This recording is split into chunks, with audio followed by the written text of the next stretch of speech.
उसका काम है क्षमा करना और तुम्हारा काम है गलती करना। करो। गलती नहीं करोगे तो समझोगे कैसे? एक पिता ने अपने बेटे से कहा, मैंने तुझे फैक्ट्री का काम सौंप दिया है, मैंने तुझे ऑफिस सौंप दिया है, मैंने तुझे पूरा काम सौंप दिया है, एक बात सुन लेना, घाटा नहीं लगना चाहिए।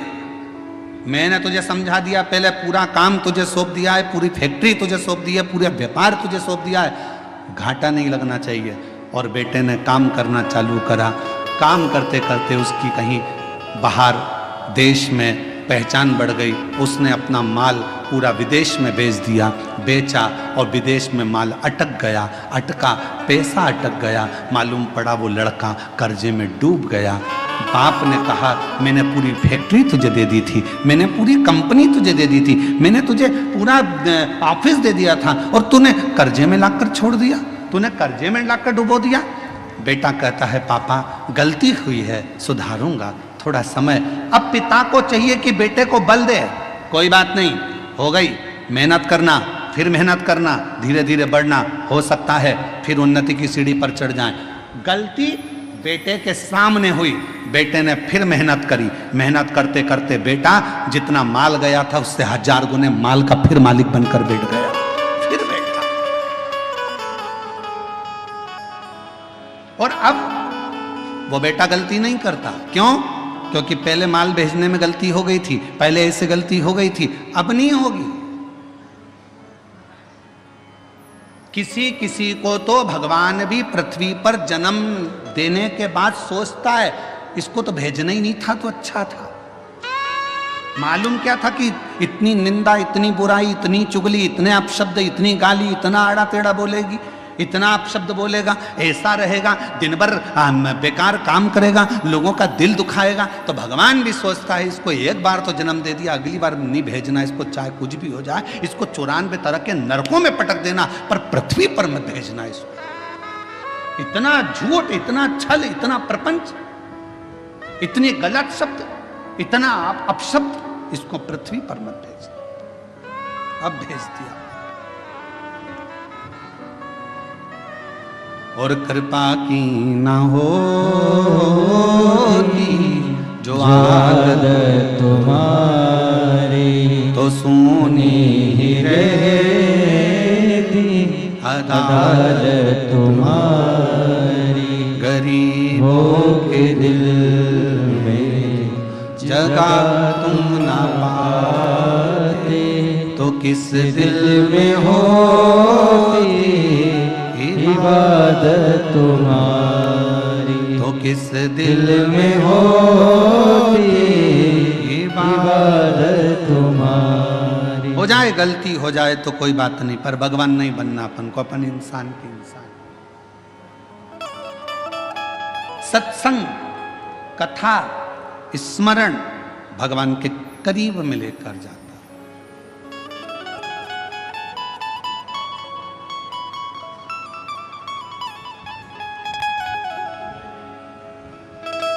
और ले गया।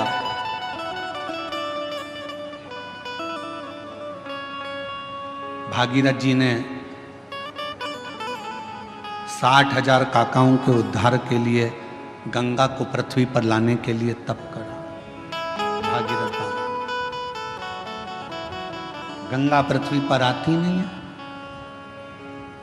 क्यों? क्योंकि मैं अगर पृथ्वी पर चली गई तो पताल में चली जाऊंगी। गंगा को झेलने वाला, गंगा को संभालने वाला कोई नहीं, कोई नहीं। गंगा पृथ्वी पर नहीं आ रही। भागीरथ जी ने फिर तप करा, फिर साधना करी, फिर उपासना करी, और भागीरथ बाबा ने फिर निवेदन करा गंगा जी से कि आपको पृथ्वी पर आना, पृथ्वी पर आओ। गंगा जी मना करती हैं, मैं नहीं आऊं, मुझे संभालने वाला भी तो कोई चाहिए। भागीरथ जी ने पूछा कि आप पृथ्वी पर नहीं आओगी तो मेरे काकाओं का उद्धार कैसे होगा? मैं क्या करूं कि आप पृथ्वी पर आ जाओ?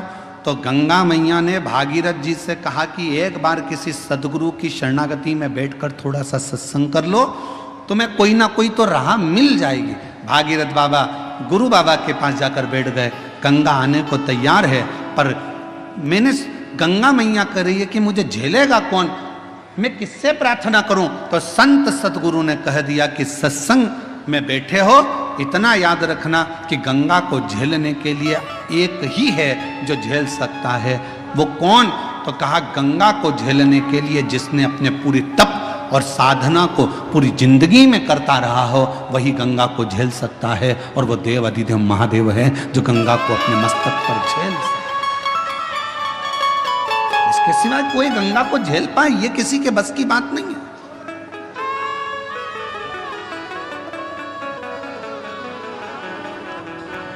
भागीरथ जी ने शिव जी की आराधना करी। बाबा भोलेनाथ जी से विनय करा।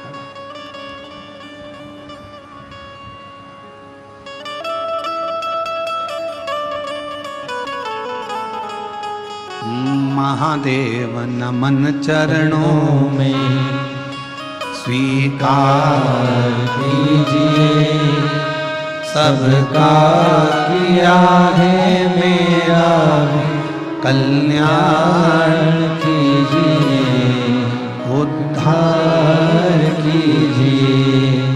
हे त्रिपुंडधारी, हे त्रिशूलधारी, हे त्रिपुंडधारी, हे त्रिशूलधारी। चरणों में तेरे बाबा जी पावन है चारों धाम, तेरी देव करते वंदना पूजे है सीताराम, तेरी देव करते वंदना पूजे है सीताराम। हो जाए पूरी कामना, हो जाए पूरी कामना, उपकार कीजिए, सबका किया है मेरा उद्धार कीजिए, कल्याण कीजिए। हे त्रिपुंडधारी, हे त्रिशूलधारी, हे त्रिपुंडधारी, हे त्रिशूलधारी। आप कुछ कृपा करो। भागीरथ जी ने भगवान शिव की आराधना करना प्रारंभ करी। शिव जी के लिए अखंड तप किया भागीरथ बाबा ने, ऐसी अखंड साधना करी कि भगवान शंकर का कैलाश धाम हिल जाए, पर शिव का कैलाश नहीं हिला। भागीरथ जी ने खूब तप करा, पर शंकर भगवान का कैलाश धाम नहीं हिल पाया, हिला ही नहीं।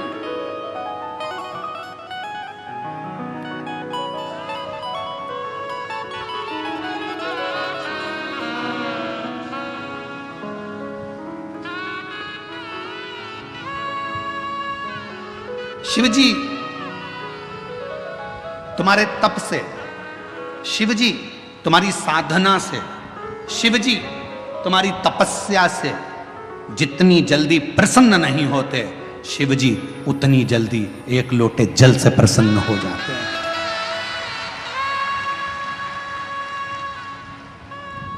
और फिर निवेदन करूंगा, सावन का महीना लगते से ही मेरी जीजियों से निवेदन है, एक लोटा जल नहीं, कितना? 2 लोटा जल, दोनों हाथ में भरा हुआ। घर से निकलो तो 2 हाथ में हो, बाहर निकलकर भले फिर एक के ऊपर एक रख लो, मना नहीं। पर शंकर के मंदिर में जब पहुंचो, दोनों हाथ में जल हो और शिव जी के ऊपर दोनों धार एक साथ, बाबा के धार जल की 2 एक साथ लगना चाहिए और शिव जी से अपने मन की प्रार्थना करना चाहिए। शिव स्वीकार करो। भागीरथ जी ने तप करा, शिव जी का कैलाश नहीं हिला। साधना करी, शिव जी का कैलाश नहीं हिला। तप साधना से शिव का धाम नहीं हिला, क्योंकि शिव तप से, शिव साधना से, शिव तपस्या से, शिव तुम्हारी साधना से जितनी जल्दी प्रसन्न नहीं होते, तब से जितनी जल्दी प्रसन्न नहीं होते, भगवान शंकर तुम्हारी यार साधना से जितनी जल्दी प्रसन्न नहीं होते, मेरा देव अधिदेव महादेव उतनी जल्दी एक लोटा जल से प्रसन्न हो जाता। एक लोटा जल सारी समस्या का हल। जम के बोलो जरा, एक लोटा जल। ये भगवान शिव को प्रसन्न करने का सबसे सुंदर तरीका है। तुम शिव जी को चिरौंजी का भोग लगाओ ना लगाओ, खड़ी शक्कर लगाओ ना लगाओ, तुम शंकर भगवान को बेलपत्र चढ़ाओ ना चढ़ाओ, तुम शिव जी को कुछ दो चाहे ना दो, भगवान शंकर को तुम श्रीफल दो चाहे मत दो, पर शिव जी को केवल एक लोटा जल दे।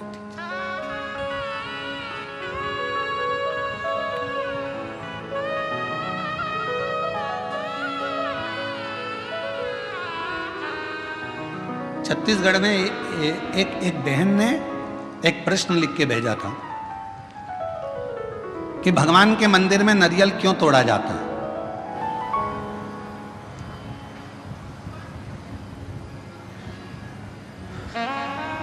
छत्तीसगढ़ का प्रश्न है, मुझे उम्मीद है महाराष्ट्र की जीजियां उत्तर दे देंगी। मेरे जीजा उन भी बोल सकते हैं। भगवान के मंदिर में नारियल क्यों तोड़ा जाता है, तो छत्तीसगढ़ के निकुंभ का यह प्रश्न था, क्यों तोड़ते हैं भगवान के मंदिर में नारियल, क्यों तोड़ा जाता है, क्यों तोड़ा जाता है। भाई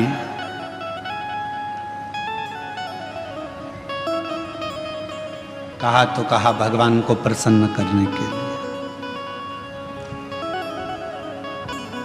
पर हमसे अगर हमारे हम अब इस जगह पर हम हमारे शिव पुराण की बात नहीं कर रहे हैं, हम हमारे दिल की बात कर रहे हैं, हमारे मन की बात कर रहे हैं।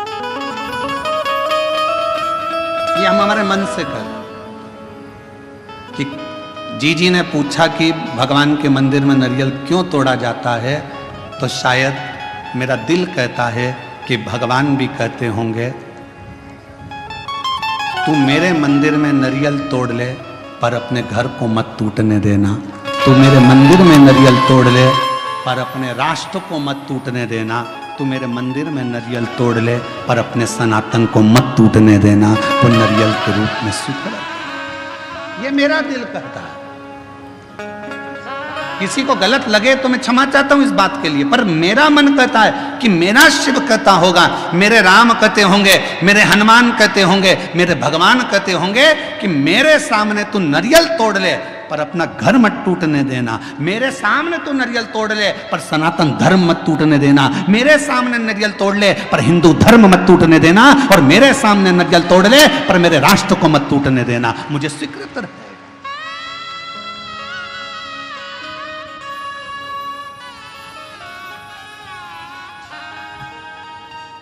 मुझे नारियल का टूटना स्वीकार है पर सनातन धर्म का टूटना स्वीकार नहीं है। मुझे नारियल का टूटना स्वीकार है पर मेरे हिंदू धर्म का टूटना स्वीकार नहीं है। मुझे नारियल का टूटना स्वीकार है पर अपने भारतवर्ष को टूटना स्वीकार नहीं है। मुझे ये चलेगा।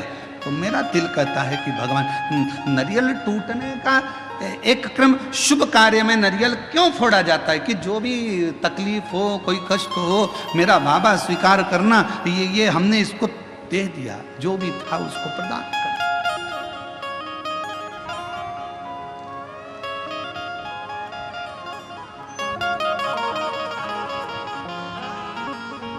और इसीलिए शायद एक रहोगे तो सेफ रहोगे, शायद दुनिया के लोगों के लिए नारा इसीलिए एक बाबा ने दे दिया उत्तर प्रदेश के। इसीलिए उत्तर प्रदेश के एक बाबा जी ने नारा दे दिया कि एक रहोगे तो सेफ रहना है तो एक रहना। पर अभी बहुत विचित्र, बहुत बड़ा एक चक्रव्यूह रचा जा रहा है समाजों को तोड़ने के लिए। एक बहुत बड़ा चक्रव्यूह रचा जा रहा है। हम ये समाज के हैं, हम वो समाज के हैं, ऐसा हो गया वैसा हो गया। मेरा तो हाथ जोड़कर निवेदन है, इन सब बातों को भूल जाओ। हम सनातनी हैं, हम हिंदू हैं, हम एक रहें, इससे बढ़कर मत टूटो। जरा से वोट बैंक के चक्कर में समाजों में ना टूटा जाए। हमें मनु और शत्रुपा, शिव महापुराण की कथा, विष्णु पुराण की कथा, अग्नि पुराण की कथा, नर्मदा पुराण की कथा, लिंग पुराण की कथा, नारद पुराण की कथा, ब्रह्म विवर्त पुराण की कथा, बरहा पुराण की कथा, कुर्म पुराण की कथा, जितनी भी कथा निकालोगे सारी कथा में एक चरित्र आएगा। ब्रह्मा जी सृष्टि की रचना भगवान शिव के कहने पर करते हैं। सृष्टि की रचना करने पर ब्रह्मा अपनी जंघा से मनु शत्रुपा को प्रकट करते हैं और वो मनु और शत्रुपा की संतान आप और हम आज तक हैं। एक ही संतान है, मनु और शत्रुपा की औलाद आप और हम हैं। हमें यह पैदा नहीं करा गया कि तुम ब्राह्मण थे कि क्षत्रिय थे कि वैश्य थे कि शूद्र थे। उसने तो हमें मनुष्य बनाकर पैदा करा था। भगवान ने अपना बनाकर पैदा करा था। और जब भी माँ और बाप अपने बच्चे को जन्म देते हैं तो ये सोचकर जन्म देते हैं कि मेरा बेटा एक दिन मेरा नाम रोशन करेगा, एक दिन मेरा बेटा मेरे पद चिन्हों पर चलेगा। भगवान अपने माता पिता अपने बच्चे को इसलिए जन्म नहीं देते कि मेरा बेटा कोई ऐसा कार्य करेगा, गलत कार्य करेगा, बेकार करेगा। ना ना ना, वो उसने जन्म अच्छे कर्म के लिए दिया, श्रेष्ठ कर्म के लिए दिया। पर दुनिया के लोग हो सकता है थोड़ा मीठा बोलकर थोड़ा अभी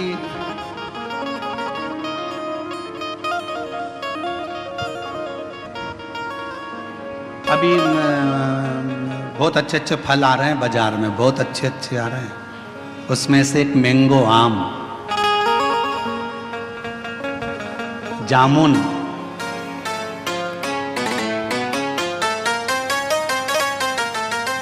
केला, पपीता, बहुत अच्छे अच्छे फल आ रहे हैं। जाम, अमरूद, बहुत अच्छे फल। फल वाले के पास जाकर फल खरीदिए। फल भी हमको प्रेरणा देते हैं, फल हमको ज्ञान देते हैं। थोड़ा खट्टा फल होगा ना, अच्छा है, ले लो। ज्यादा मीठे के चक्कर में पड़ोगे ना, मीठा तो रहेगा पर फल के अंदर कीड़ा पड़ा रहेगा। फल मीठा है पर जितना मीठा फल होता है उतना अंदर से सड़ा होता है। जितना मीठा फल होता है उतना अंदर में कीड़ा होता है। इसलिए ज्यादा मीठा बोलने वालों से सावधान रहना। ये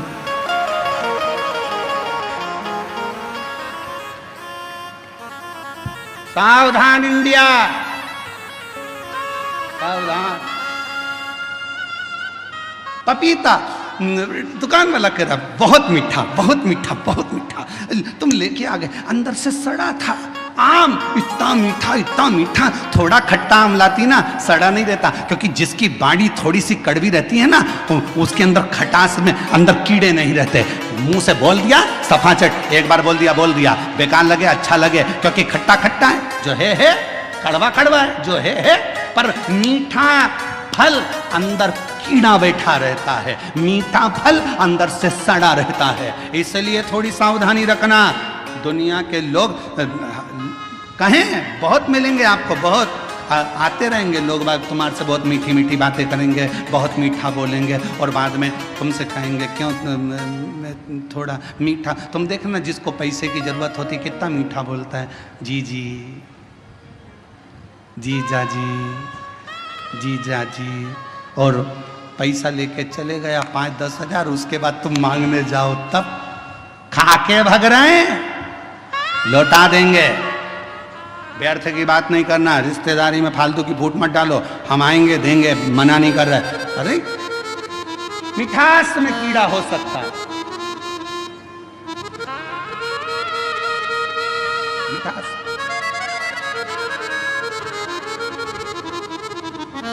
पर खटास में कीड़ा नहीं हो सकता। सावधान रहें, थोड़ा सतर्क रहें। सतर्क होना जरूरी है। मेरे शंकर भगवान की कथा कहती है, शिव जी का कैलाश धाम नहीं हिला। बहुत तप करा, भागीरथ जी ने साधना करी, तप करा, पर भगवान शंकर का कैलाश नहीं हिला, क्योंकि उनने तप करा था। अगर तप की जगह पर एक लोटा जल लेकर पार्थिव लिंग का निर्माण कर कर शिवजी को जल चढ़ा देते, मेरा शंकर सामने प्रकट हो जाता। और आखिरी में भागीरथ जी ने देखा शिवजी प्रकट नहीं होते, तब भागीरथ बाबा ने वही किया जो आप करते हैं। एक लोटा जल मेरे भागीरथ बाबा ने शिव को हृदय का जल चढ़ाना प्रारंभ करा, तो शिव सामने आकर प्रकट हो गए। मांग तुझे क्या चाहिए भागीरथ, बोल तुझे क्या दूं मैं, क्या दूं? तो भागीरथ बाबा ने कहा प्रभु बस गंगा जी पृथ्वी पर आना चाहती हैं, पृथ्वी पर आएंगी तो पाताल में चली जाएंगी, आप कृपा करो कि ये गंगा को अपने जटा में झेल ले।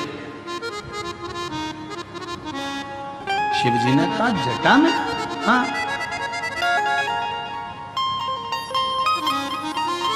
कितने चतुर थे भागीरथ जी, उन्होंने गंगा जी को हाथ में झेलने का नहीं बोला, उन्होंने गंगा जी को हृदय में झेलने का नहीं बोला, उन्होंने गंगा जी को सिर पर झेलने का, जटाओं में झेलने का बोला। क्यों? क्योंकि भागीरथ बाबा जानते थे हृदय में शिव के माँ गौरा विराजमान है, हाथों में शिव के शिव भक्तों की डोर थमी हुई है। सिर पर अगर गंगा बैठ गई तो शिव भक्तों का भी कल्याण करेगी और जगत का भी कल्याण करेगी। सिर पर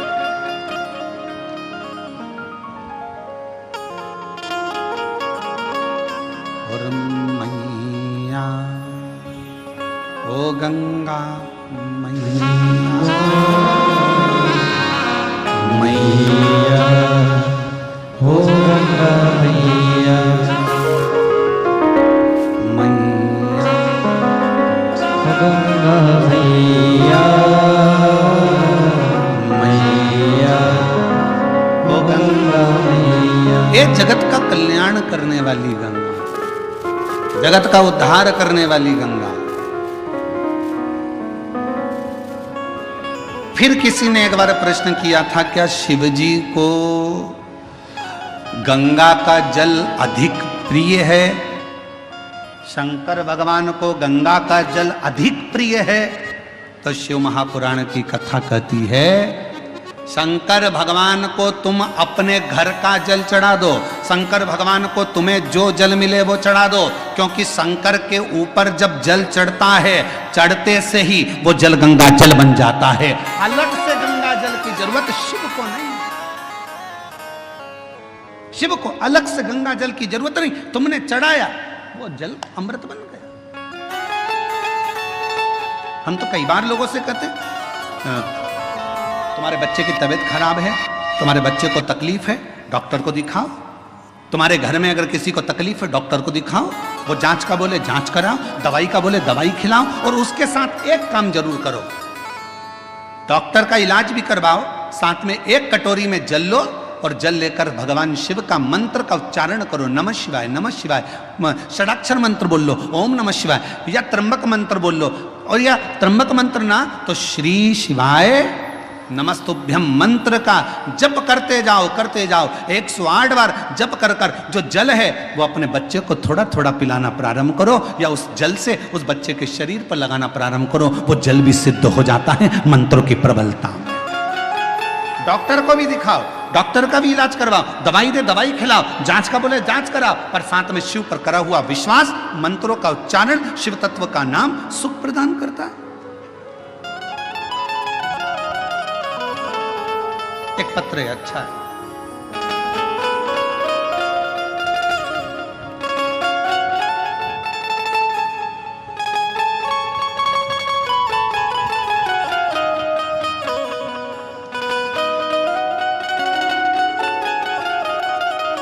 दिव्या गुलाब सिंह राजपूत,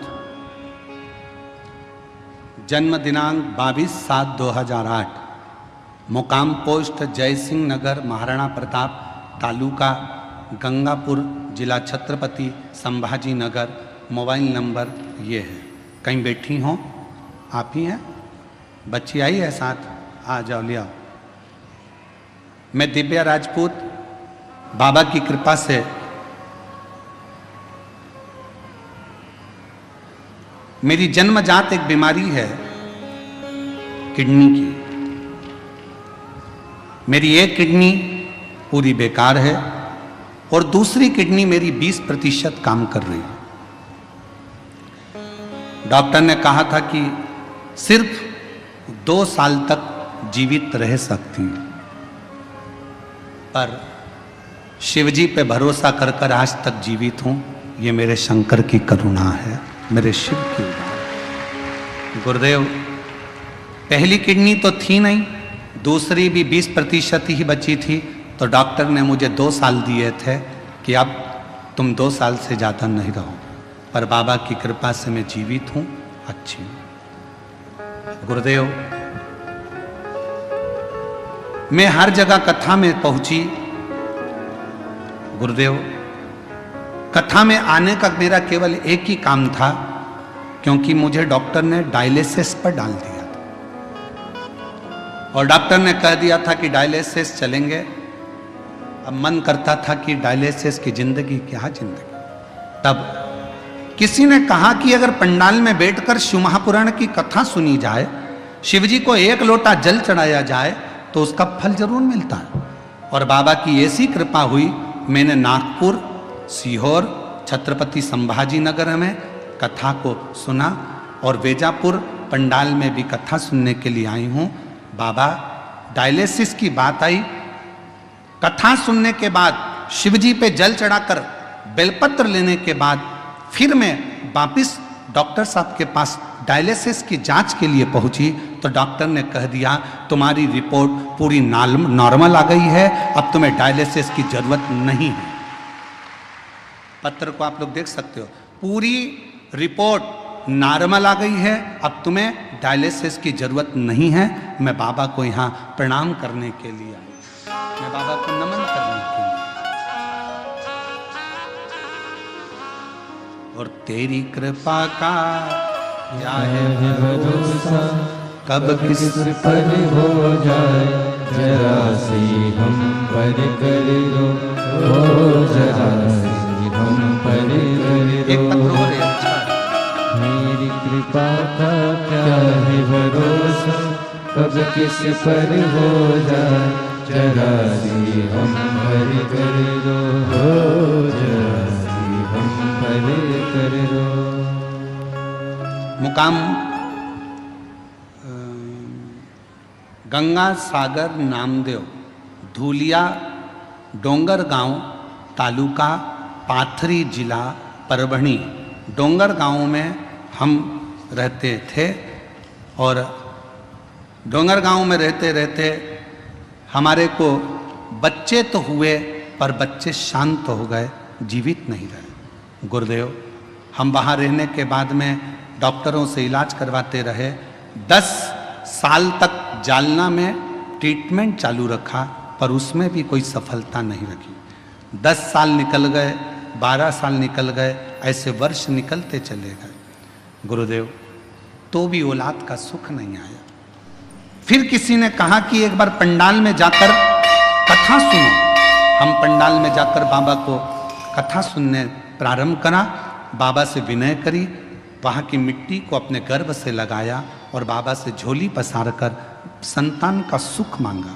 पशुपति व्रत 2 बार करे, सफेद आंकड़े की जड़ का प्रयोग 2 बार करा और बाबा ऐसी कृपा शिव जी ने कर दी कि मेरा गर्भ ठहर गया। गर्भ ठहरा तो बाद में मालूम पड़ा कि मेरे गर्भ में 1 नहीं 2 बच्चे हैं और बाबा की कृपा से गर्भ में 2 बच्चे। जानकर समय बीता, बच्चे ने जन्म लिया, पर एक बच्चे की स्वास्थ्य ज्यादा खराब रहा, तो भी पूर्ण भरोसा शिव जी पर था और बाबा की कृपा से आज मेरा दूसरा बच्चा भी स्वस्थ है। 11 अगस्त 2023 को हमारे यहाँ पर बाबा की कृपा से दोनों बच्चों ने जन्म लिया। शिव जी की कृपा से दोनों बच्चे स्वस्थ हैं। दोनों का फोटो लगा रही हूँ, फोटो आप लोग देख सकते हो। और अगर बच्चे आए हों तो उनको लेकर बेलपत्र लेने के लिए आ सकते हैं। तेरी कृपा का भरोसा कब किस पर हो जाए, जरा सी हम पर कर दो, जरा सी हम पर कर दो। जिस पर भी हो गई तेरी करुणा कृपा वो भव पार हुआ, भव पार हुआ। पापी हो चाहे जितना उसका भी बाबा उद्धार हुआ, उद्धार हुआ।